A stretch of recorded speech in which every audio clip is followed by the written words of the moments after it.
প্রিয় বন্ধুগণ, আমি এখন প্রাথমিক ও গণশিক্ষা অধিদপ্তরের সামনে দাঁড়িয়ে একটা বিশেষ কাজে এই দপ্তরে এসেছিলাম, কিন্তু এই দপ্তরের লোকজন সরকারি অন্য একটা কাজে ব্যস্ত থাকায় দেখা করতে পারি নাই। এই যে জায়গাটা দেখলাম, এই জায়গাটা দেখে খুবই ভালো লাগলো এবং এখানে সুন্দর ফুলের যে বাগান আপনারা দেখতেছেন, আপনাদেরকে আমি দেখাচ্ছি। যাদের সরকারি অফিস আছে, সরকারি অফিসের যারা প্রধান আছেন, তারা এইরকমের সুন্দর বিল্ডিং যদি পায়ে থাকেন বা বসে থাকেন, তাহলে এইরকমের জায়গা তৈরি করবেন যা বিদেশের মতো দেখতে অত্যন্ত সুন্দর এবং মনোরম।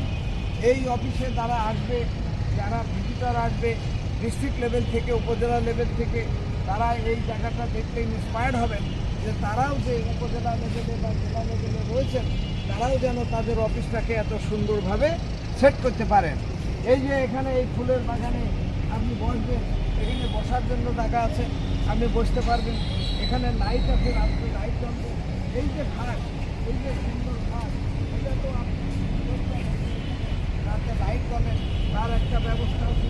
সুতরাং আপনারা এই যে বসার জায়গা, এই যে সুন্দর প্লেস, এটা আপনি যেখানেই বসেন, যে অফিসেই আসেন, সেই অফিসটাকে আপনি এরকমই সুন্দর করতে পারবেন। এটা উন্নয়নের বাতিঘর, লেখা আছে প্রাথমিক শিক্ষা। প্রাথমিক শিক্ষা মানে উন্নয়নের বাতিঘর। প্রাথমিক শিক্ষা ছাড়া আপনি কোনো honours, master degree, PhD degree বা এমডি ডিগ্রি, ডাক্তার, ইঞ্জিনিয়ার কিছুই হতে পারবেন না। সুতরাং এই পরিদপ্তর, এই অধিদপ্তর, সরকারের এই দপ্তরের গুরুত্ব সবচাইতে বেশি।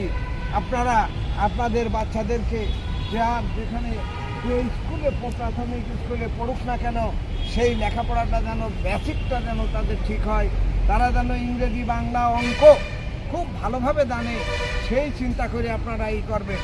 আমি আপনাদেরকে রিকোয়েস্ট করতেছি, আমার এই ভিডিও দেখে সারা বাংলাদেশে প্রাথমিক শিক্ষক শিক্ষিকা যারা আছেন, যে সমস্ত বন্ধুদের বাচ্চারা এখন স্কুলে পড়ে, তারা যেন ভালো স্কুলে পড়ায়।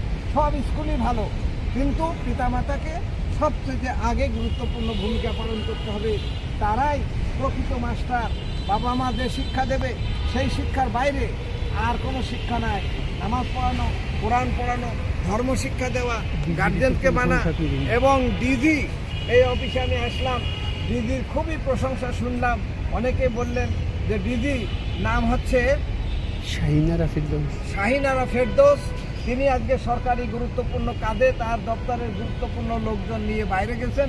আমরা অনেকক্ষণ ওয়েট করলাম, কিন্তু আমরা কখন আসবে যেহেতু সেটা জানি না, সে কারণে আমরা আজকে অফিস লিড করলেও ডিজি শাহিনারার এই যে তত্ত্বাবধানে এই সব কাজ চলছে, তাকে আমি অসংখ্য ধন্যবাদ জানাই, তার দীর্ঘায়ু কামনা করি এবং উত্তর পদোন্নতি হোক, এই প্রত্যাশা রেখে আমার বক্তব্য শেষ করছি। সকলকে ধন্যবাদ। আল্লাহ হাফেজ।